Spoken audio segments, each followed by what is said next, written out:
شهر رمضان الذي أنزل فيه القرآن هدى للناس وبينات من الهدى والفرقان فمن شهد منكم الشهر فليصمه ومن كان مريضا أو على سفر فعدة من أيام أخر يريد الله بكم اليسر ولا يريد بكم العسر ولتكملوا العدة ولتكبروا الله على ما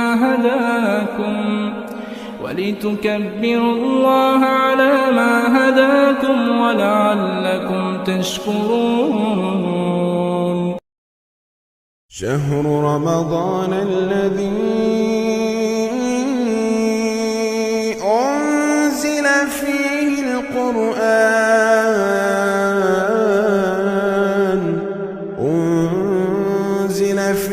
القرآن هدى للناس وبينات من الهدى والفرقان فمن شهد منكم الشهر فليصمه ومن كان مريضا أو على سفر فعدة من أيام أخر يريد الله بكم اليسر ولا يريد بكم العسر ولتكملوا العدة ولتكبروا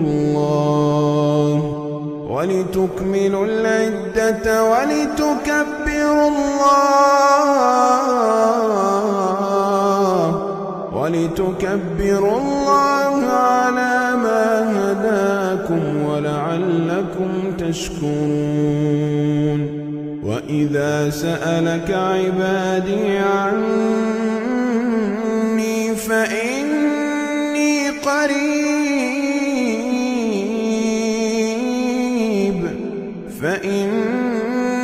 قريب أجيب دعوة الداع إذا دعان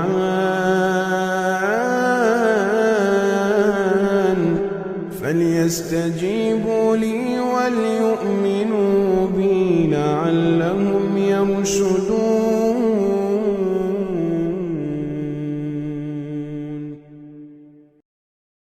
شهر رمضان الذي أنزل فيه القرآن هدى للناس وبينات من الهدى والفرقان فمن شهد منكم الشهر فليصمه ومن كان مريضا أو على سفر فعدة من أيام أخر يريد الله بكم اليسر ولا يريد بكم العسر ولتكملوا العدة ولتكبروا الله على ما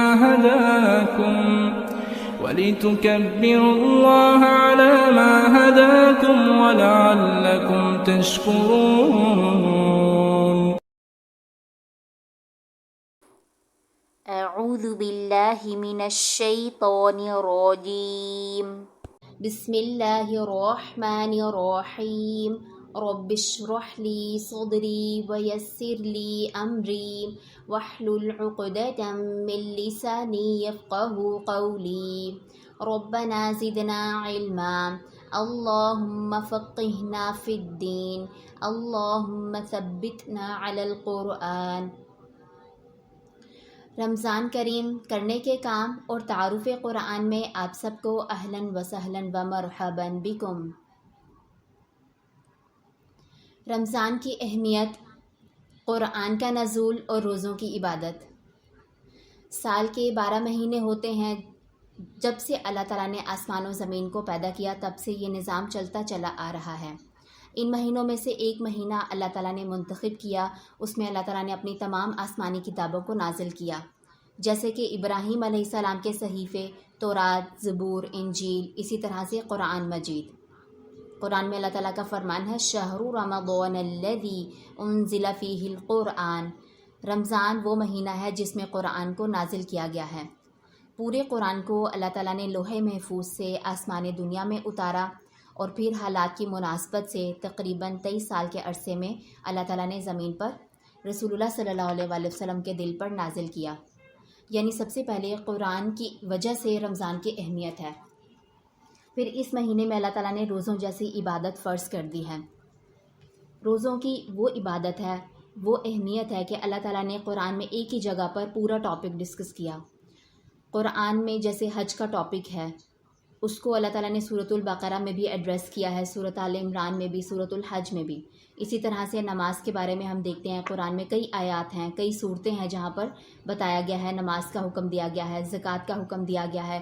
لیکن روزوں کے بارے میں سورۃ البقرہ کا ایک ہی رکوع ہے جس میں اللہ تعالیٰ نے ساری آیات مکمل ڈسکس کر دی ہیں کہ کیا روزوں کی ویلیو ہے، کیا کرنے کا کام ہے۔ ہمارے لیے سمجھنے کی بات یہ بھی ہے کہ پہلے دور میں لوگوں کی عمریں ہوتی تھی ہزاروں کی، ہماری عمر اتنی زیادہ نہیں ہوتی، میکسیمم 70-75 اتنی ہوتی ہے، ریئرلی کسی کی ایج زیادہ ہو جاتی ہے اس سے۔ اللہ تعالیٰ نے رمضان کا مہینہ ہمارے لیے بونس کے طور پر رکھا ہے۔ پہلے لوگوں کی عمریں زیادہ ہوتی تھیں، اسی کے مطابق ان کے پاس عبادات کا وقت بھی مل جاتا تھا۔ ہماری عمر اتنی زیادہ نہیں ہے تو اللہ تعالیٰ نے ہمارے لیے یہ شارٹ کٹس بنا دیے ہیں، بونس بنا دیے ہیں۔ ہم ان میں وہی اعمال کر کے بہت زیادہ نیکیاں کما سکتے ہیں۔ رمضان میں قرآن کی فضیلت بھی ہے، قرآن کیونکہ اس مہینے میں نازل ہوا تو قرآن کو پڑھنے کا اجر و ثواب بھی بڑھ جاتا ہے۔ روزوں جیسی عبادت کا اجر تو ویسے ہی اللہ تعالیٰ نے بتایا ہے کہ اس نے اپنے پاس سے دینا ہے، اور بھی جتنے بھی نیک کام ہم اس مہینے میں کرتے ہیں ان سب کی اہمیت بڑھتی چلی جاتی ہے، ان کا اجر و ثواب ڈبل ٹرپل ہو جاتا ہے اس مہینے میں کرنے سے۔ تو ہم نے اس مہینے سے بھرپور فائدہ اٹھانا ہے۔ جتنی عمر ہمیں ملی ہے اس میں سے کتنے زندگی کے لمحات ہم غفلت میں گزار چکے ہیں، جتنی زندگی بچی ہے کوشش کریں گے انشاءاللہ رمضان کی اہمیت کو سمجھتے ہوئے اس کو گزارنا ہے۔ اب ہم انشاءاللہ سورۃ البقرہ رکوع نمبر 23 کو ڈیٹیل میں دیکھیں گے، ایک ایک آیت کو ٹاپک کے اکارڈنگ سمجھیں گے۔ سب سے پہلے ہے آیت نمبر 183 اور 184 سورۃ البقرہ۔ اس کا عنوان ہے رمضان المبارک کی اہمیت، مقصد اور فرضیت۔ اللہ تعالیٰ کا فرمان ہے اے ایمان والو، تم پر روزے فرض کیے گئے ہیں جس طرح تم سے پہلے لوگوں پر فرض کیے گئے تھے تاکہ تم متقی بن جاؤ۔ متقی بننا کیا ہوتا ہے، یعنی کہ تقویٰ کا کیا مطلب ہے؟ اللہ تعالیٰ نے جس چیز کا حکم دیا ہے اس کو کرنا اور جس چیز سے منع کیا ہے اس کو چھوڑ دینا، یہ ہوتا ہے تقویٰ۔ اور جو انسان یہ کام کرتا ہے وہ متقی بن جاتا ہے۔ تو روزے رکھنے کا مین مقصد اللہ تعالیٰ نے بتا دیا ہے، یہ اس لیے ہے تاکہ تم متقی بن جاؤ۔ سورۃ الحجرات میں اللہ تعالیٰ نے بتایا ہے ان اکرمکم عند اللہ اتقاکم، بے شک اللہ کے نزدیک تم میں سے زیادہ معزز یعنی عزت والا وہی ہے جو سب سے زیادہ پرہیزگار یعنی کہ متقی ہے۔ تقویٰ جو ہے یا روزہ رکھنا انسان کی شہوت کو روکتا ہے، خواہشات کو روک دیتا ہے، انسان کے اندر سیلف کنٹرول پیدا ہوتا ہے روزہ رکھنے سے۔ تو شہوت روکنے کے لیے روزے کا حکم کیا ہے؟ حضرت عبداللہ بن مسعود رضی اللہ تعالیٰ عنہ نے کہا رسول اللہ صلی اللہ علیہ وآلہ وسلم نے ہم سے فرمایا تھا اے جوانوں کے گروہ، تم میں سے جو کوئی شادی کی استطاعت رکھتا ہو وہ شادی کر لے، یہ نگاہ کو زیادہ جھکانے والی اور شرمگاہ کی زیادہ حفاظت کرنے والی ہے، اور جو استطاعت نہیں رکھتا تو وہ روزے کو لازم کر لے، یہ اس کے لیے خواہش کو قابو کرنے کا ذریعہ ہے، اور یہی وہ طریقہ ہے جس کے ذریعے سے انسان کے اندر تقویٰ آتا ہے۔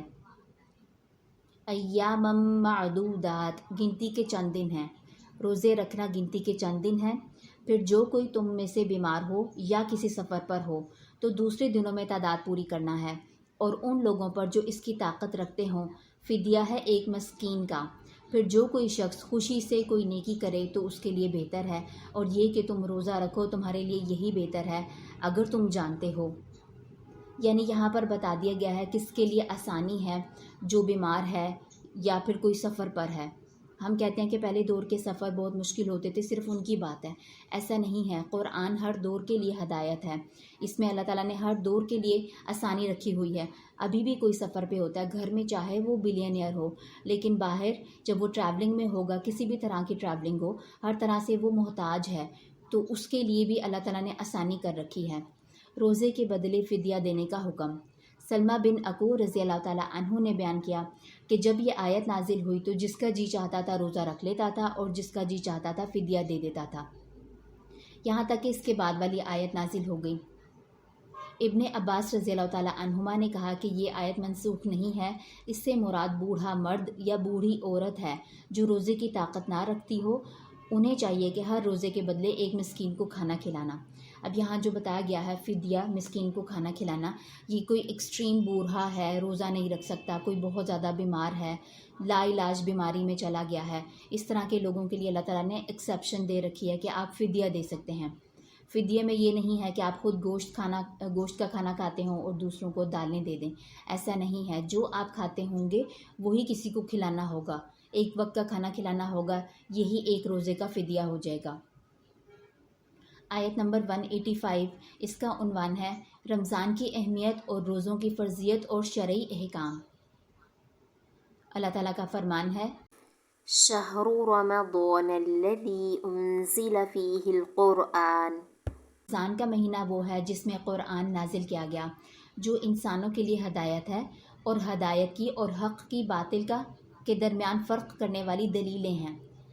یعنی یہ واضح کر دیا کہ رمضان کی اہمیت قرآن کی وجہ سے، اور قرآن کیا ہے، وہ ہدایت ہے انسانیت کے لیے۔ کسی دور کے لوگوں کی بات نہیں ہو رہی، ہر دور کے انسانوں کی بات ہو رہی ہے، چاہے کوئی مسلمان ہے چاہے کوئی نان مسلم ہے، سب کے لیے ہدایت ہے، اور پھر اس میں حق اور باطل میں فرق کرنے والی دلیلیں موجود ہیں۔ فمن شاہد منکم، پھر اب کوئی جو تم میں سے حاضر ہو اس روزے میں، یعنی اس مہینے کو پائے، تو وہ اس کے روزے رکھے۔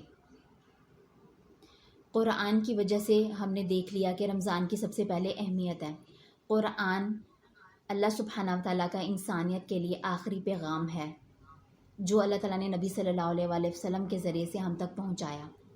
اگر ہم اس کو چھوڑ دیتے ہیں، قرآن کو کوئی ویلیو نہیں دیتے اپنی زندگی میں، تو کیا ہوگا؟ رسول اللہ صلی اللہ علیہ وآلہ وسلم کی گواہی ہمارے خلاف ہوگی۔ رسول اللہ صلی اللہ علیہ وآلہ وسلم نے اللہ تعالیٰ کے آخری پیغام کو انسانیت تک پہنچا دیا ہے۔ اب جو کوئی اسے پس پشت ڈال دے گا تو قیامت کے روز رسول اللہ کی گواہی ہمارے خلاف ہو سکتی ہے۔ سورۃ الفرقان میں اللہ تعالیٰ کا فرمان ہے، اور رسول اللہ صلی اللہ علیہ وآلہ وسلم کہیں گے، اے میرے رب، میری قوم نے اس قرآن کو پیٹھ پیچھے ڈال دیا۔ اللہ تعالیٰ ہمیں بچا کر رکھے۔ اس کے بعد آیت نمبر 185 اللہ تعالیٰ کا فرمان ہے، اور جو کوئی بیمار ہو یا کسی سفر پر ہو تو دوسرے دنوں میں تعداد پوری کرنا ہے۔ یعنی کہ رمضان کے لیے بتا دیا گیا ہے کہ تعداد ضرور پوری کرنی ہے، 30 یا 29 روزے ہو سکتے ہیں، وہ سارے کمپلیٹ کرنے ہیں۔ اللہ تعالیٰ تمہارے ساتھ آسانی کا ارادہ رکھتا ہے اور تم پر تنگی کا ارادہ نہیں رکھتا۔ یعنی اللہ کی رحمت ہی ہے، ہمیں مشکل میں بھی ڈال سکتا تھا کہ جو بھی ہو، جیسے بھی ہو، جیسی بھی طبیعت ہے، سفر میں ہو، کچھ بھی ہو، روزے پورے کرو۔ اور پہلے دور کے روزے ہوتے بھی بہت لمبے تھے، لیکن اللہ تعالیٰ نے ہمارے لیے کتنی آسانی کر دی ہے، اور یہ اس لیے ہے اور تاکہ تم تعداد پوری کر سکو اور تم اس پر اللہ تعالیٰ کی بڑائی بیان کرو جو اس نے تمہیں ہدایت دی ہے، تاکہ تم شکر گزار بنو۔ جب ہم روزے رکھتے ہیں اس کے بعد عید الفطر آتی ہے۔ عید الفطر میں آہستہ آواز میں تکبیرات کہی جاتی ہیں، تو اسی کی بات ہو رہی ہے کہ تکبیرات کہو، اللہ کی بڑائی بیان کرو تاکہ تمہیں ہدایت ملے۔ اللہ تعالیٰ کی طرف سے یہ بہت اہم آیات میں سے ایک آیت ہے، آیت نمبر 186، جس کا عنوان ہے رمضان المبارک کے روحانی منزل کا حصول۔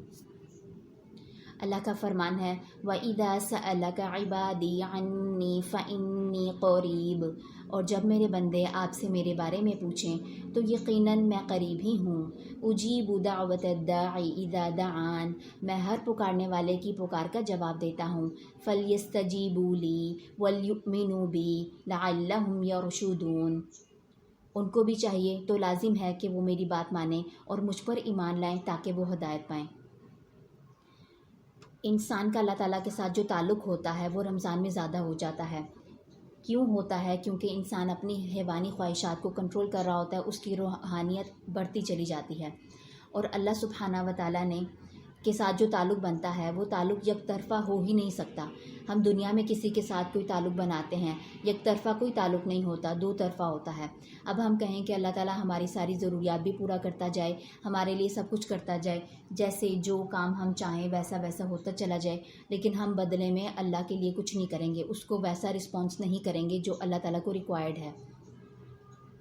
ایسا پاسبل نہیں ہے کہ پھر اللہ تعالیٰ کے ساتھ اچھے سے تعلق بن سکتا ہو۔ اس کے لیے ضروری ہے کہ ہم اللہ تعالیٰ کو اچھے سے رسپانس کریں۔ اللہ تعالیٰ کا فرمان ہے سورۃ العنکبوت، والذین جاہدوا فینا لنہدینہم سبلنا، اور جو لوگ ہمارے راستے میں کوشش کرتے ہیں ہم یقیناً انہیں اپنے راستے دکھاتے ہیں۔ دنیا میں اللہ تعالیٰ نے ہم سے کسی چیز کا وعدہ نہیں کیا کہ یہ کام کرو گے، یہ مانگو گے، میں لازمی دوں گا، لیکن ہدایت وہ واحد چیز ہے جس کے بارے میں اللہ تعالیٰ نے وعدہ کیا ہے کہ مانگو گے تو میں دوں گا۔ اور ہم اپنی لائف میں کتنا ایکسپیرینس کر چکے ہوں گے، جب ہم اللہ کے لیے کوشش کرتے ہیں تو اللہ تعالیٰ ہمارے راستے آسان کرتے چلے جاتے ہیں، چاہے ہم لائف کے کسی بھی فیز سے گزر رہے ہوں۔ تو یہی وہ بات ہے کہ جو ہماری راہ میں کوشش کریں گے ان کے لیے راستے آسان کرتے چلے جائیں گے۔ اس آیت میں اللہ سبحانہ و تعالیٰ کی طرف سے انسان کے لیے روحانیت کا حصول ہے۔ اللہ تعالیٰ اپنے عرش پر موجود ہے، بلندی پر، الاعلیٰ ہے اللہ تعالیٰ، جیسا کہ اس کی شان کے لائق ہے۔ ہر جگہ موجود نہیں ہے لیکن پھر بھی وہ ہمارے قریب ہے۔ قرآن میں اللہ تعالیٰ نے ایک اور جگہ بتایا کہ اللہ تعالیٰ انسان کی رگ جان سے بھی زیادہ قریب ہے۔ پھر ایک اور جگہ بتایا ہے کہ تم 3 نہیں ہوتے مگر چوتھا وہ تمہارے ساتھ ہوتا ہے، تم 5 نہیں ہوتے مگر چھٹا وہ تمہارے ساتھ ہوتا ہے۔ اب وہ کیسے ہوتا ہے، جیسا کہ اس کی شان کے لائق ہے، اس کے بارے میں ہم نہیں جان سکتے۔ لیسا کمثلہ شیء، اس کے لیے کوئی مثال نہیں ہے، اس جیسی کوئی چیز نہیں۔ تو اللہ تعالیٰ کو ایکسپلین کرنے کے لیے ہم کوئی ایگزامپلز نہیں دے سکتے جیسے اس کی شان کے لائق ہے، لیکن وہ ہمارے قریب تر ہے۔ دنیا میں کوئی بھی انسان، کوئی بھی ہمارے اتنا قریب نہیں ہو سکتا۔ اللہ رب العزت جس نے ہمیں پیدا کیا ہے وہ ہمارے قریب ہے۔ اب یہ آیت رمضان کی آیات کے درمیان میں کیوں ہے؟ جب انسان کسی کے لیے قربانی کرتا ہے تو وہ چاہتا ہے کہ جس کے لیے میں قربانی دے رہا ہوں، کسی بھی طرح کی قربانی ہو، تو وہ چاہتا ہے کہ اس کو پتہ ہو کہ میں نے تمہارے لیے یہ کچھ کیا۔ اب انسان جب دنیا میں رمضان کے مہینے میں جب روزہ رکھتا ہے، روزہ رکھنے سے انسان کی حیوانی جسم تو کمزور ہو جاتا ہے لیکن روحانیت مضبوط ہو جاتی ہے، اور پھر روح سے آواز نکلتی ہے کہ جس کے لیے میں روزہ رکھ رہا ہوں، یہ قربانیاں دے رہا ہوں، وہ کہاں ہے وہ رب؟ تو اللہ تعالیٰ نے بتایا ہے کہ میں تمہارے قریب ہی ہوں، میں ہر پکارنے والے کی پکار کا جواب دیتا ہوں۔ اور اللہ تعالیٰ کا انسانیت کے لیے پیغام ہے کہ میرا ہر بندہ مجھ سے رابطہ کر سکتا ہے۔ اللہ تعالیٰ اپنے عرش پر موجود ہے جیسا کہ اس کی شان کے لائق ہے، اس کے ساتھ ہی وہ ہمارے پاس بھی موجود ہے، ہمارے قریب ہے۔ آیت نمبر 187 جس کا عنوان ہے روزوں سے متعلق فقہی مسائل۔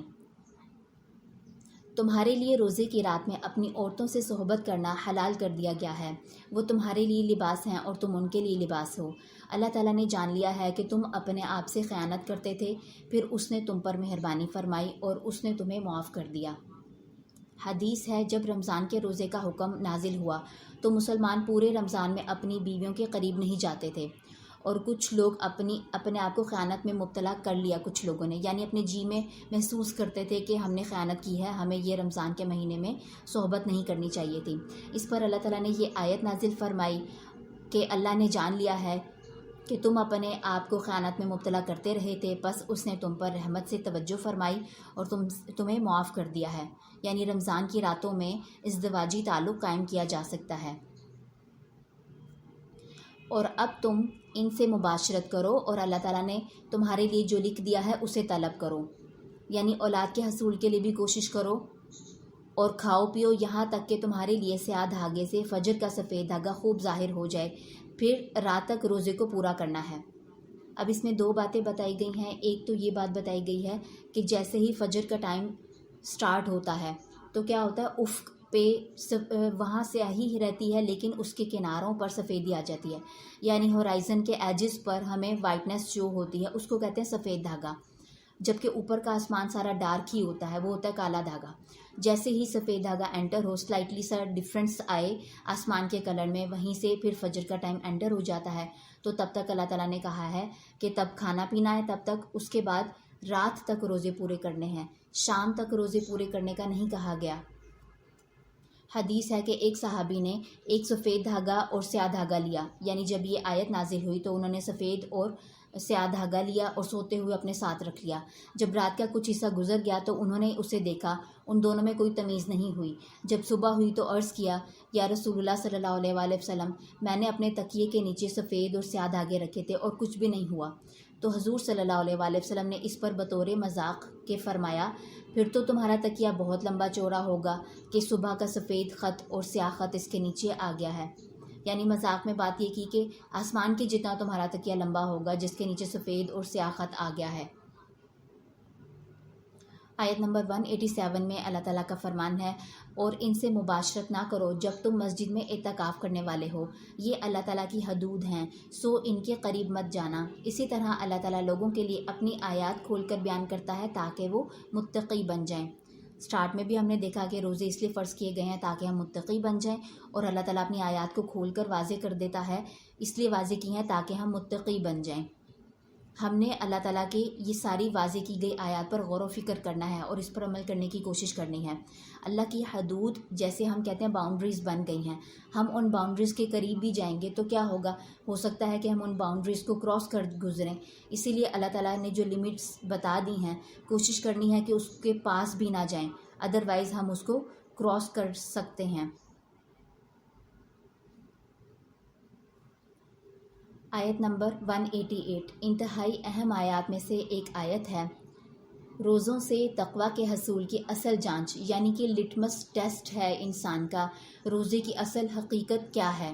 اللہ تعالیٰ کا فرمان ہے، اور اپنے مال آپس میں باطل طریقے سے نہ کھو اور نہ ان کو حاکموں کی طرف لے جاؤ تاکہ لوگوں کے مالوں میں سے ایک حصہ گناہ کے ساتھ کھا جاؤ، حالانکہ تم جانتے ہو۔ یعنی رزق حلال انسان کے ایمان کا ٹیسٹ ہے۔ اس کے بارے میں انشاءاللہ مزید احادیث دیکھیں گے۔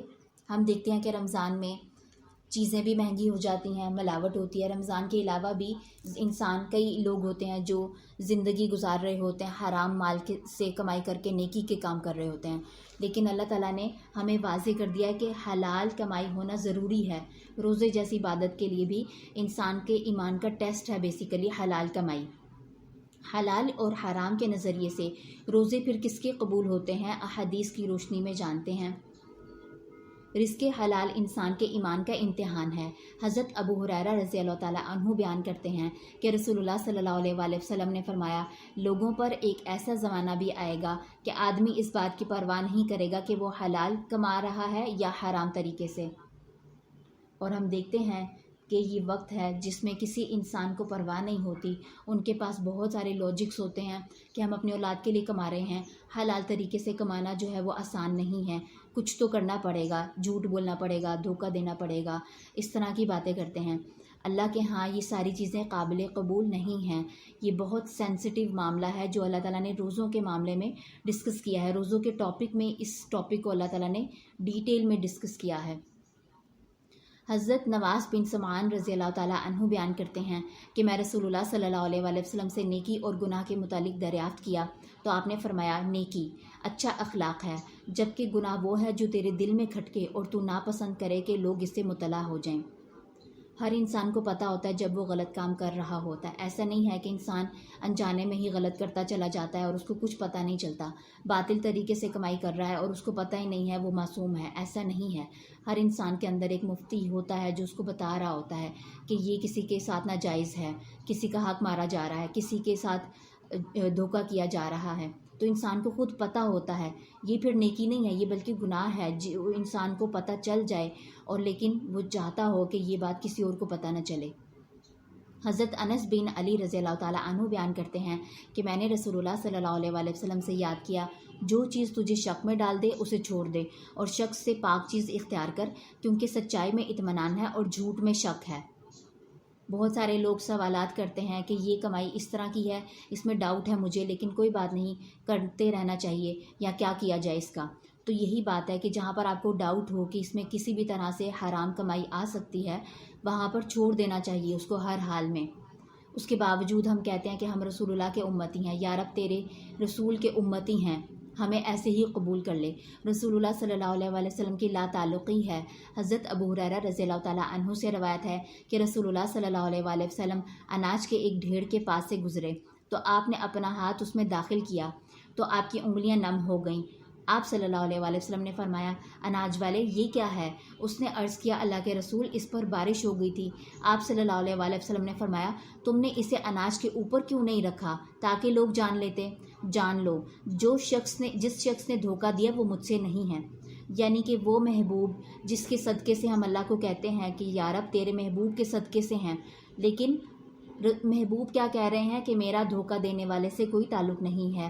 ہم پھر آخر میں کیا کریں گے اگر ہم دھوکے سے مال کما رہے ہیں، لوگوں کو دھوکہ دے رہے ہیں، اسی طرح سے لوگوں کی زمینیں جائیداد ہڑپ کر رہے ہیں، کوئی بھی معاملات میں دھوکہ دے رہے ہیں؟ تو رسول اللہ کی لا تعلقی ہے ایسے شخص کے ساتھ، بہت سینسٹیو معاملہ ہے، اس سے بچنے کی کوشش کرنی ہے۔ حرام مال کھانے والے کی دعا قبول نہیں ہوتی۔ حضرت ابو ہریرہ رضی اللہ تعالیٰ عنہ بیان کرتے ہیں کہ رسول اللہ صلی اللہ علیہ وآلہ وسلم نے فرمایا بے شک اللہ پاک ہے اور وہ صرف پاک چیزیں ہی قبول کرتا ہے، اور اللہ تعالیٰ نے جس چیز کے متعلق رسولوں کو حکم فرمایا اسی چیز کے متعلق مومنوں کو حکم فرمایا، تو فرمایا رسولوں کی جماعت پاکیزہ چیزیں کھاؤ اور نیک عمل کرو، اور اللہ تعالیٰ نے فرمایا ایمان والو ہم نے جو پاکیزہ چیزیں تمہیں عطا کی ہیں ان میں سے کھاؤ۔ پھر آپ نے اس آدمی کا ذکر فرمایا جو دور دراز کا سفر طے کرتا ہے، پراگندہ بال اور خاک آلود ہے، آسمان کی طرف اپنے ہاتھ پھیلائے دعا کرتا ہے یا رب، حالانکہ اس نے کھانا حرام، پینا حرام، لباس اس کا حرام اور اسے حرام کی غذا دی گئی ہوتی ہے۔ تو رسول اللہ نے فرمایا ایسے شخص کی دعا کیوں کر قبول ہو؟ کیسے قبول ہو سکتی ہے ایسے شخص کی دعا؟ کتنے ہی لوگ ہیں جو کہہ رہے ہوتے ہیں ہماری دعائیں قبول نہیں ہوتی۔ اپنے مال پر غور و فکر کیجئے، کیا کہیں اس میں ملاوٹ تو نہیں؟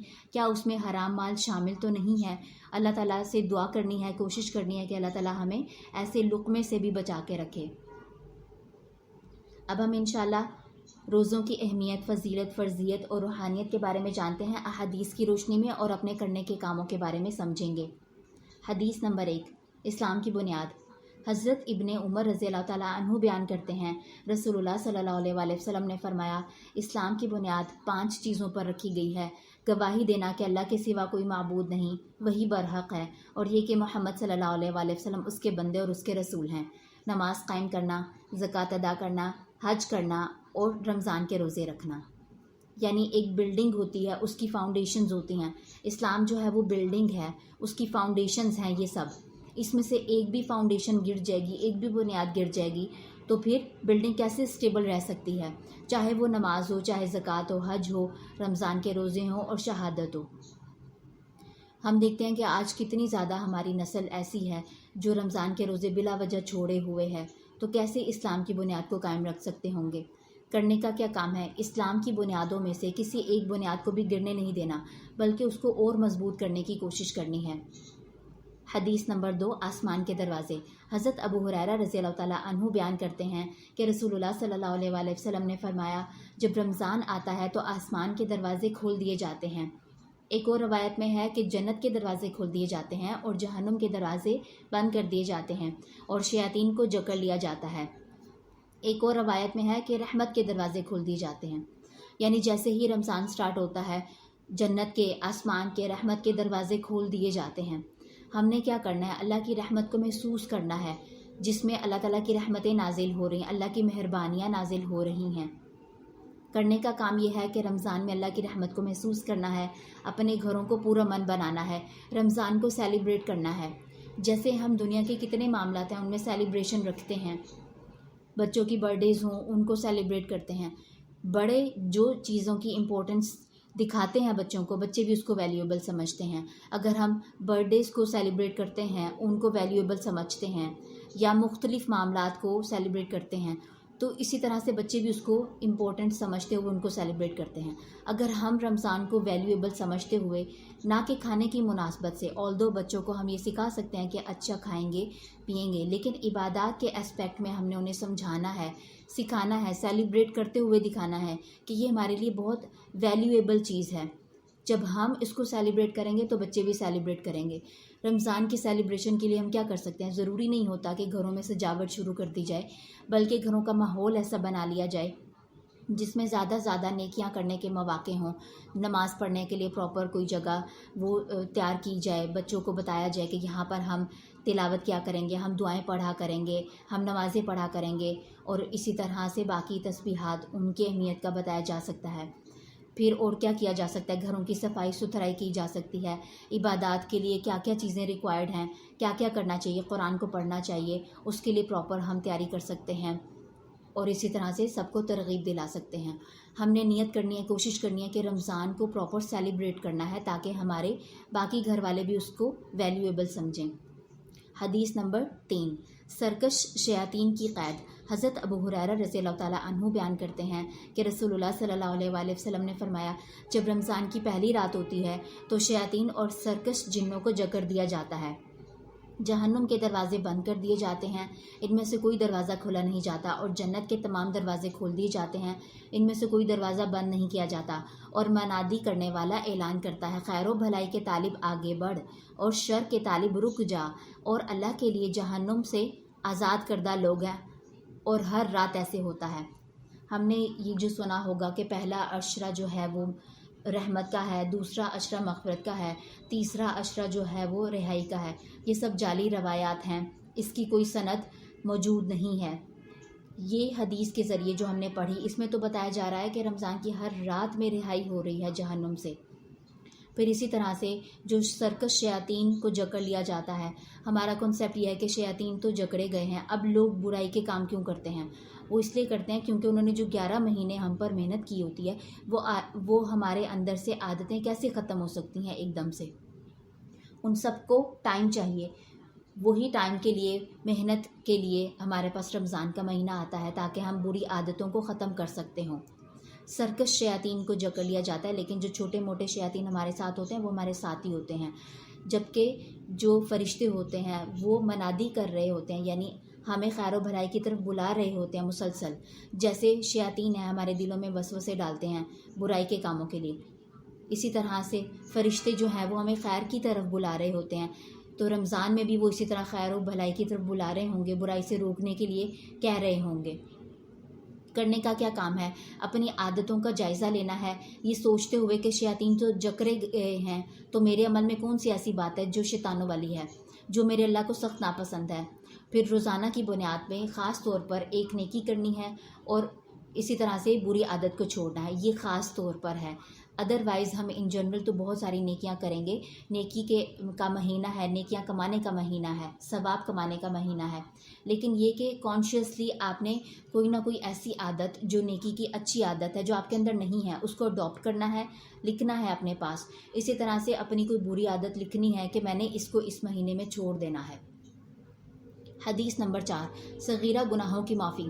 حضرت ابو ہریرہ رضی اللہ تعالیٰ عنہ بیان کرتے ہیں کہ رسول اللہ صلی اللہ علیہ وآلہ وسلم نے فرمایا، جو شخص احتساب یعنی ایمان و اخلاص اور ثواب کی نیت سے روزے رکھے تو اس کے سابقہ گناہ معاف کر دیے جاتے ہیں. جو شخص ایمان و اخلاص اور ثواب کی نیت سے رمضان میں قیام کرے تو اس کے سابقہ گناہ معاف کر دیے جاتے ہیں. اور جو شخص ایمان و اخلاص اور ثواب کی نیت سے شب قدر کا قیام کرے تو اس کے سابقہ گناہ معاف کر دیے جاتے ہیں. یہاں پر جو بات ہو رہی ہے، 3 چیزیں آتی ہیں احتساب میں، ایمان، اخلاص اور ثواب. اگر یہ تینوں چیزوں کو ہم کنسیڈریشن میں رکھتے ہوئے روزے رکھیں گے تو پھر انسان کے ہمارے سابقہ گناہ معاف ہوں گے. یہ کون سے سابقہ گناہ ہیں؟ جو ہم پہلے کر چکے ہیں، لیکن صرف صغیرہ گناہ معاف ہوں گے. کبیرہ گناہ کی معافی ایسے نہیں ملتی. کبیرہ گناہ کے لیے معافی مانگنی پڑتی ہے، توبہ کرنی پڑتی ہے، اور وہ گناہ چھوڑنا پڑتا ہے. جیسے کہ کتنے ہی گناہ ایسے ہیں جو کبیرہ ہیں، جیسے نماز کو چھوڑ دینا کبیرہ گناہ ہے، جھوٹ بولنا کبیرہ گناہ ہے، والدین کی نافرمانی کرنا کبیرہ گناہ ہے. اسی طرح سے کئی ایسے گناہ ہیں جو کبیرہ گناہ ہیں، وہ ان کی معافی نہیں ہوگی، ان کی معافی توبہ کرنے سے ہی ہوگی اور ان گناہوں کو چھوڑنے سے ہوگی. حضرت ابو ہریرہ رضی اللہ تعالیٰ عنہ بیان کرتے ہیں کہ رسول اللہ صلی اللہ علیہ وآلہ وسلم نے فرمایا، جب کبیرہ گناہوں سے بچا جائے تو 5 نمازیں، یعنی ایک نماز دوسری نماز کے درمیان، اور اسی طرح جمعہ دوسرے جمعے تک، اور رمضان دوسرے رمضان تک ہونے والے صغیرہ گناہوں کا کفارہ ہے. تو یہ اس کی سپورٹیو حدیث ہو گئی، جس سے پتہ چل رہا ہے کہ صغیرہ گناہ معاف ہوں گے، کبیرہ گناہ معاف نہیں ہوں گے. اور اس میں کیا بتایا گیا ہے؟ ایک نماز پڑھنا دوسری نماز کے درمیان میں. یہ نہیں کہ ایک نماز پڑھ لی دوسری نماز پڑھی نہیں تو ہم امیجن کریں کہ ہمارے گناہ معاف ہو جائیں گے، ایسا نہیں ہے. اور کبیرہ گناہوں سے بچا جائے تو پھر ہمارے صغیرہ گناہوں کی معافی ہے۔ ایک اور حدیث ہے، حضرت جابر رضی اللہ تعالیٰ عنہ بیان کرتے ہیں کہ نبی صلی اللہ علیہ وآلہ وسلم نے فرمایا، مومن بندے کے ایمان اور کفر کے درمیان فرق نماز کا ترک کرنا ہے، یعنی نماز کا ترک کر دینا، چھوڑ دینا، اٹ سیلف کبیرہ گناہ ہے۔ ہم اس کو چھوڑ کر سمجھتے ہیں کہ کوئی بات نہیں، چھوٹا سا عمل ہے، چھوڑ دیا تو کوئی بات نہیں، آج یہ مسئلے مسائل ہو گئے، آج یہ مصروفیت ہوگی، تو چھوٹے چھوٹے معاملات میں ہم نماز کو چھوڑ دیتے ہیں۔ یہ کبیرہ گناہ ہے۔ اگر ہم اس گناہ کو نہیں چھوڑیں گے، معافی نہیں مانگیں گے، تو ہماری معافی قبول نہیں ہوگی اللہ کے ہاں۔ کرنے کا کیا کام ہے؟ اپنے ایک ایک نیکی کے عمل میں، خاص کر کے روزہ رکھنے کے عمل میں، اپنی نیت کو خالص کر لینا ہے صرف اللہ کے لیے، اور نیت رکھنی ہے کہ میں نے اپنا ایمان بڑھانا ہے، مضبوط کرنا ہے، اللہ تعالیٰ سے اجر و ثواب کمانا ہے۔ اپنی آخرت سنوارنے کے لیے نیکی کے کسی موقع کو ہاتھ سے نہیں جانے دینا، یعنی باقی دنیا کی روٹین میں، لائف کی روٹین میں ہم تو چھوڑ دیتے ہیں، کتنی نیکی کے کام ہمیں ملتے ہیں لیکن ہم ان کو اتنا ویلیو نہیں دیتے۔ رمضان کے مہینے میں خاص کر کے ہم نے ایک ایک نیکی کے کام کو ویلیو دینی ہے، کیونکہ اس کا اجر و ثواب بہت زیادہ ہے، ہر نیکی کا اجر و ثواب زیادہ ہے۔ پھر اس رمضان میں پابندی سے نمازیں پڑھنی ہیں اور خود کو عادی بنا لینا ہے کہ اب میں نے لائف ٹائم نمازیں نہیں چھوڑنی، جو مرضی ہو جائے۔ پھر اسی طرح سے کبیرہ و صغیرہ گناہوں کی معافی طلب کرنی ہے اللہ تعالیٰ سے۔ وہ گناہ جو ہمیں یاد ہیں، وہ گناہ جو ہمیں یاد بھی نہیں ہیں، وہ گناہ جو ہم نے سب کے سامنے کیے ہیں، وہ گناہ جو ہم نے چھپ کر کیے ہیں، وہ گناہ جو چھوٹے ہیں، وہ گناہ جو بڑے ہیں، سارے گناہوں کو ذہن میں رکھتے ہوئے اللہ تعالیٰ سے معافی مانگنی ہے۔ حدیث نمبر 5، روزے کا اجر خاص اللہ کی طرف سے ہے۔ حضرت ابو ہریرہ رضی اللہ تعالیٰ عنہ بیان کرتے ہیں کہ رسول اللہ صلی اللہ علیہ وآلہ وسلم نے فرمایا، ابن آدم کے ہر نیک عمل کو 10 گنا سے 700 گنا تک بڑھا دیا جاتا ہے۔ اللہ تعالیٰ فرماتا ہے، روزے کے سوا، کیونکہ وہ میرے لیے ہے اور میں ہی اس کی جزا دوں گا۔ وہ اپنی خواہش اور اپنے کھانے کو میری وجہ سے ترک کرتا ہے۔ روزے دار کے لیے 2 خوشیاں ہیں، ایک خوشی جو وہ افطار کرتا ہے، جبکہ دوسری خوشی اپنے رب سے ملاقات کے وقت ہے۔ اور روزے دار کے منہ کی بو اللہ کے ہاں کستوری کی خوشبو سے بھی زیادہ بہتر ہے۔ اور روزہ ڈھال ہے، جس روز تم میں سے کسی کا روزہ ہو تو وہ فحش گوئی اور بد زبانی نہ کرے، اس سے اجتناب کرے۔ اگر کوئی اسے برا بھلا کہے یا اسے لڑائی جھگڑا کہے تو بتا دے کہ میں روزے سے ہوں۔ اس میں یہ بات واضح ہو گئی ہے کہ روزے کا اجر خاص اللہ نے دینا ہے۔ اللہ تعالیٰ کو ہمارے بھوکے پیاسے رہنے کی حاجت نہیں ہے، ہماری نیتوں کو اللہ تعالیٰ نے دیکھنا ہے۔ ہم نے خالص نیت کو خاص اللہ کے لیے کرنا ہے۔ جیسے سم ٹائمز ہم سے ایسے روزے رکھے جاتے ہیں جو بغیر کھائے پیے ہوں، اور ہم لوگوں کو بتا رہے ہوتے ہیں کہ میں نے تو اتنے روزے بغیر کھائے پیے رکھے، تو یہ کوئی بڑی بات نہیں ہے۔ ہماری نیت اللہ کے سامنے خالص ہونی چاہیے، لوگوں کو بتانے سے کچھ نہیں ہوگا۔ اس نیت کے ساتھ روزے رکھنے ہیں کہ اجر و ثواب اللہ نے دینا ہے، وہ چاہے جتنا مرضی اس کو بڑھا دے۔ پھر اسی طرح سے 2 خوشیاں محسوس کرنی ہے، ایک تو افطاری کے وقت جو ہم پانی پیتے ہیں، پیاس بجھاتے ہیں، کچھ کھاتے پیتے ہیں، وہ خوشی۔ دوسری خوشی یاد رکھنی ہے کہ اپنے رب سے ملاقات کروں گی انشاءاللہ، بادشاہ کائنات سے ملاقات کروں گی۔ اور اسی طرح سے اپنی زبان کو بری لغو باتوں سے بچائے رکھنا ہے، کیونکہ زبان ایسی چیز ہے جس سے ہم عبادات میں استعمال کر سکتے ہیں، اور اسی زبان سے ہم بہت ساری برائیاں کما سکتے ہیں۔ تو کوشش کرنی ہے زبان کو تر رکھنا ہے، ذکر الہی سے اللہ کو یاد رکھنا ہے، درود و سلام نبی صلی اللہ علیہ وآلہ وسلم پر بھیجنے ہیں، مختلف تسبیحات کے ذریعے سے ہم اپنی زبان کو تر رکھ سکتے ہیں۔ وہ باتیں جو میننگ لیس ہیں، جن کا کوئی فائدہ نہیں نکلنے والا، وہ کرنے کا فائدہ کیا ہوگا؟ بہتر یہ ہے کہ ہم اپنی زبان کی حفاظت کریں۔ کرنے کا کیا کام ہے؟ روزے جیسی نعمت پر اللہ کا شکر ادا کرنا ہے، اپنے روزے میں اخلاص لے کر آنا ہے، یہ سوچتے ہوئے کہ اس کا اجر خاص اللہ نے اپنے پاس سے دینا ہے، اس نے نہیں ہمیں بتایا۔ اللہ سے ملاقات کے لیے شوق پیدا کرنا ہے اور دعا کرنی ہے اللہ تعالیٰ سے۔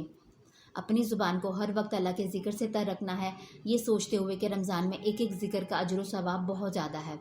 بد کلامی، برے الفاظوں سے بچنا ہے، بے مقصد بے معنی باتوں کو اپنی زندگی سے نکال دینا ہے۔ حدیث نمبر 6، 1000 مہینوں سے افضل رات۔ حضرت ابو ہریرہ رضی اللہ تعالیٰ عنہ بیان کرتے ہیں کہ رسول اللہ صلی اللہ علیہ وآلہ وسلم نے فرمایا، ماہ مبارک رمضان تمہارے پاس آیا ہے، اللہ نے اس کا روزہ تم پر فرض کیا ہے، اس میں آسمان کے دروازے کھول دیے جاتے ہیں، جہنم کے دروازے بند کر دیے جاتے ہیں، اور سرکش شیاطین بند کر دیے جاتے ہیں۔ اس ماہ میں ایک رات 1000 مہینوں سے بہتر ہے۔ جو شخص اس کی خیر و بھلائی سے محروم رہ گیا تو وہ ہر خیر و بھلائی سے محروم رہ گیا۔ عموماً ہم کیا کرتے ہیں، جو آخری عشرہ ہوتا ہے اس کو دنیاوی معاملات میں گزار دیتے ہیں، جبکہ اسی عشرے میں ہمارے پاس لیلۃ القدر آتی ہے۔ تو یہی وہ بونس ہے جو ہمارے لیے کم عمر کی وجہ سے رکھے گئے ہیں۔ ہم اتنی عبادات کو اگر کر گزریں گے، پھر اسی طرح لیلۃ القدر کو پا لیں گے، 1000 مہینوں کی عبادت سے بہتر ہے اس مہینے کی عبادت۔ ہماری تو 1000 اتنی عمر بھی نہیں ہو سکتی، تو ہماری لائف ٹائم کی عبادات سے بھی بہتر عبادت ہے۔ ہم نے ایسے موقع کو تلاش کرنے کی کوشش کرنی ہے، گنوانا نہیں ہے دنیا کے کاموں میں۔ کرنے کا کام یہ ہے لیلۃ القدر کی اہمیت کو جاننا ہے اور رمضان کے آخری عشرے میں اس کو تلاش کرنے کی کوشش کرنی ہے۔ اپنے گھریلو کام کاج کو آرگنائز کرنا ہے، زیادہ سے زیادہ وقت اپنی عبادات میں گزارنا ہے، دنیاوی مصروفیات کو کم سے کم کر دینا ہے۔ حدیث نمبر 7، روزے دار کے لیے جنت کا دروازہ۔ حضرت سہل بن سعد رضی اللہ تعالیٰ عنہ بیان کرتے ہیں کہ رسول اللہ صلی اللہ علیہ وآلہ وسلم نے فرمایا، جنت کے 8 دروازے ہیں، ان میں سے ایک دروازے کا نام الریان ہے، اس میں سے صرف روزے دار ہی داخل ہوں گے۔ یعنی یہ اللہ تعالیٰ کا دیا ہوا پروٹوکول ہے روزے دار کے لیے۔ کرنے کا کام یہ ہے کہ اپنے روزوں کی پابندی کرنی ہے، اور جو روزے بھی کسی وجہ سے چھوٹ جائیں تو بعد میں ان کو مکمل کر لینا ہے۔ اپنے گھر والوں کو، بچوں کو باقاعدگی سے روزہ رکھنے کے لیے روزوں کا اہتمام کرنے کی ترغیب دلانی ہے۔ حدیث نمبر 8، دوران جہاد روزے کا اجر۔ حضرت ابو سعید خضری رضی اللہ تعالیٰ عنہ بیان کرتے ہیں کہ رسول اللہ صلی اللہ علیہ وآلہ وسلم نے فرمایا، جو شخص دوران جہاد ایک دن کا روزہ رکھتا ہے تو اللہ اس شخص کو 70 سال کی مسافت کے برابر جہنم سے دور کر دیتا ہے۔ حدیث نمبر 9، روزہ کھلوانے کا اجر۔ حضرت زید بن خالد رضی اللہ تعالیٰ عنہ بیان کرتے ہیں کہ رسول اللہ صلی اللہ علیہ وآلہ وسلم نے فرمایا، جو شخص کسی روزے دار کا روزہ افطار کروائے یا کسی مجاہد کی تیاری کروائے تو اسے بھی اس روزے دار یا مجاہد کی مثل اجر ملتا ہے۔ کرنے کا کام یہ ہے کہ اپنے گھر والوں، رشتہ داروں اور ضرورت مندوں کا روزہ کھلوانا ہے، اس نیت کے ساتھ کہ مجھے بھی اس کے روزے رکھنے کے جتنا ثواب ملے گا۔ پھر گھر میں جب بھی روزہ کھولنے لگیں تو خود کھجور پکڑ کے سب کے آگے کرنی ہے، اور بچوں سے بھی یہ عمل کروانا ہے۔ حدیث نمبر 10، روزے دار کی دعا قبول ہوتی ہے۔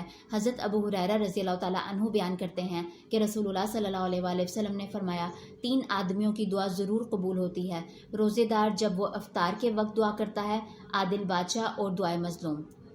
اللہ اس دعا کو بادلوں کے اوپر اٹھا لیتا ہے، اس کے لیے آسمان کے دروازے کھول دیے جاتے ہیں، اور رب فرماتا ہے، میری ذات کی قسم میں ضرور تمہاری مدد کروں گا، خواہ کچھ دیر سے ہو۔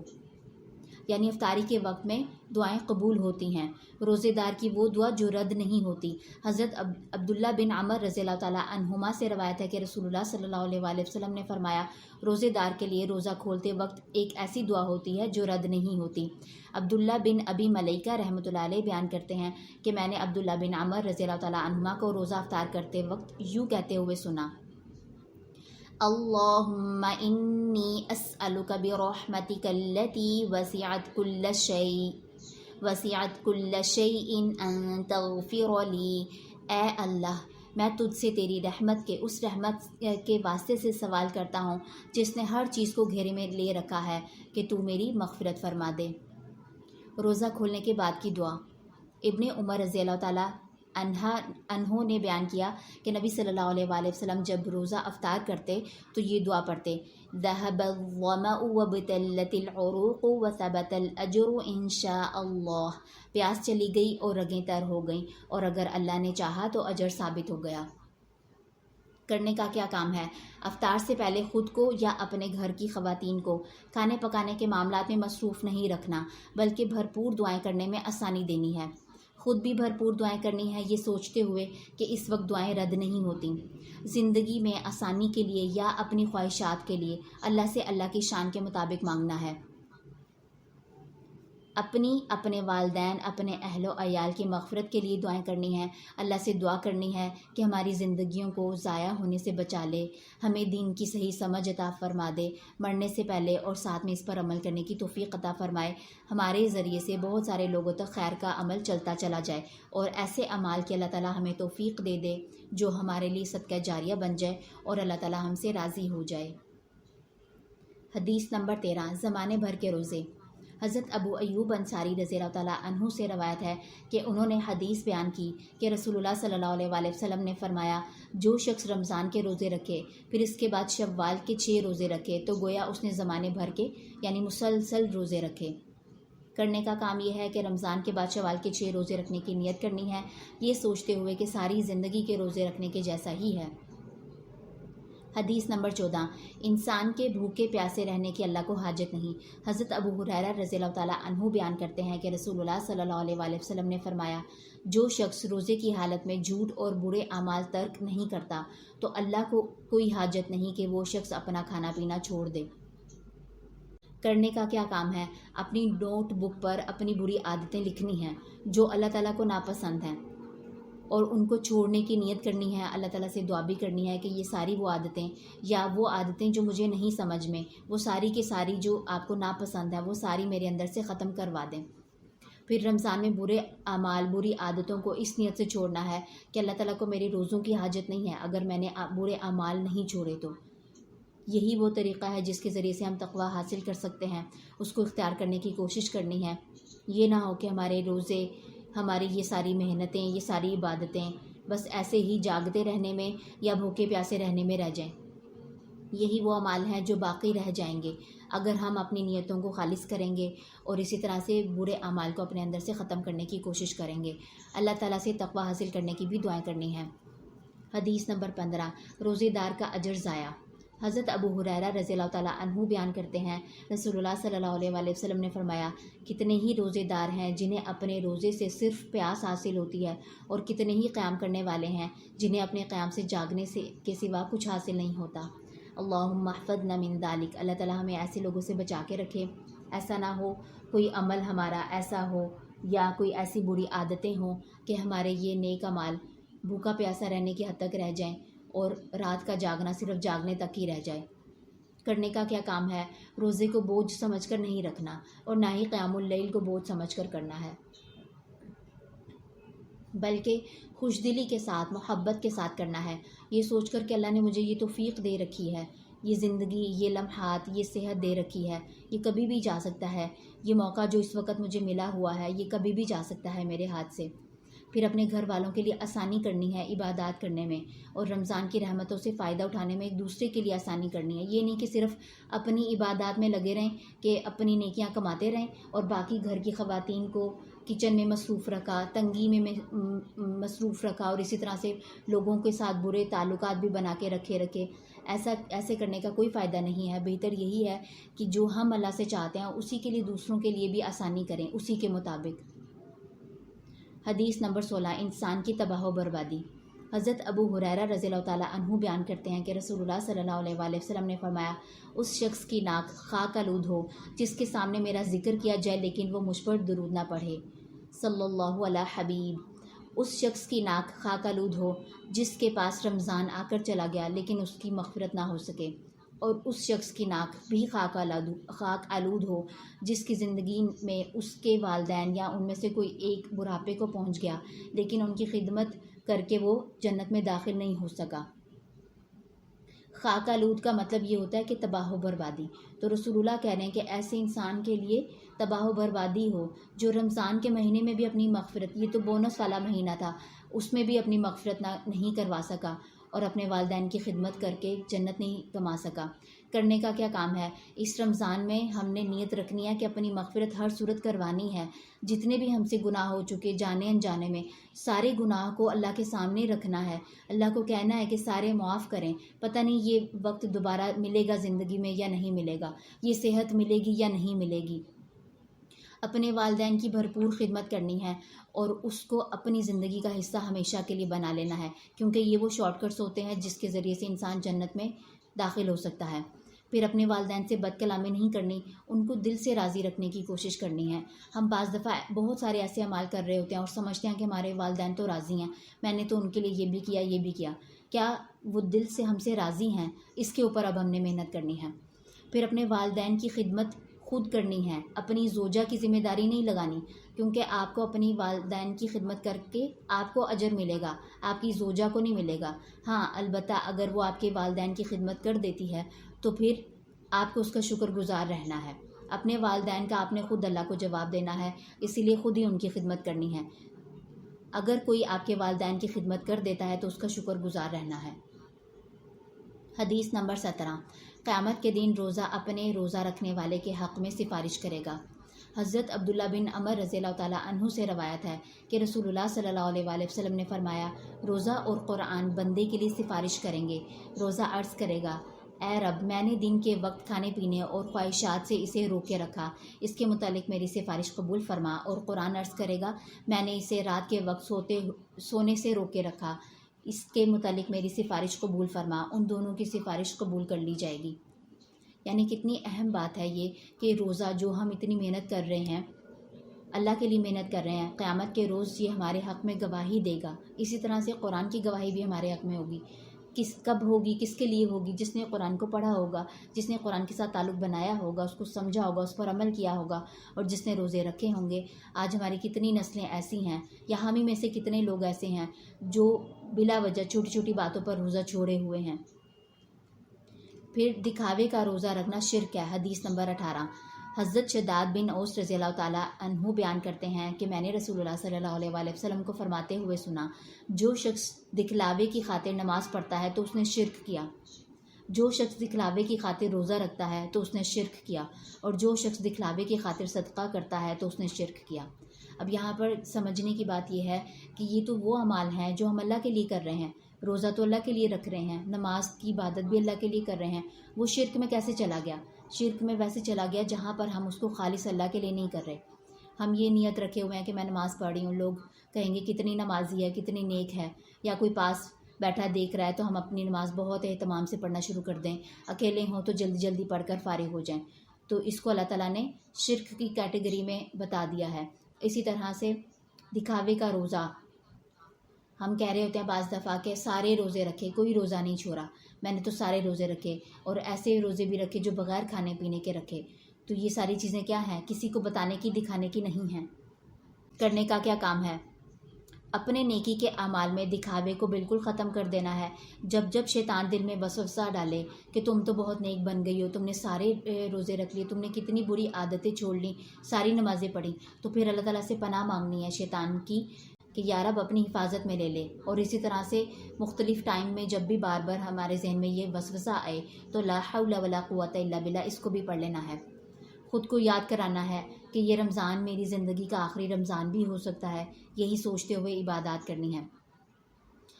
کیونکہ ہم دیکھیں کتنے لوگ ہیں ہمارے پاس جو پچھلے رمضان میں موجود تھے، اس رمضان میں نہیں موجود، اسی طرح سے کل کو ہم بھی نہیں ہو سکتے، تو جو موقع ملا ہے اس کو غنیمت سمجھتے ہوئے گزارنا ہے۔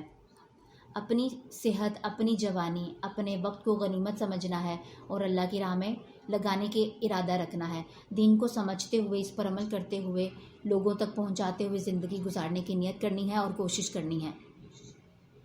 قرآن میں سورۃ الانعام میں اللہ تعالیٰ کا فرمان ہے، ان صلاتی ونسکی ومحیای ومماتی للہ رب العالمین۔ قل، اے نبی صلی اللہ علیہ وآلہ وسلم کہہ دیجئے، بے شک میری نماز، میری قربانی، میرا جینا اور میرا مرنا اللہ تعالیٰ کے لیے ہے جو سارے جہانوں کا رب ہے۔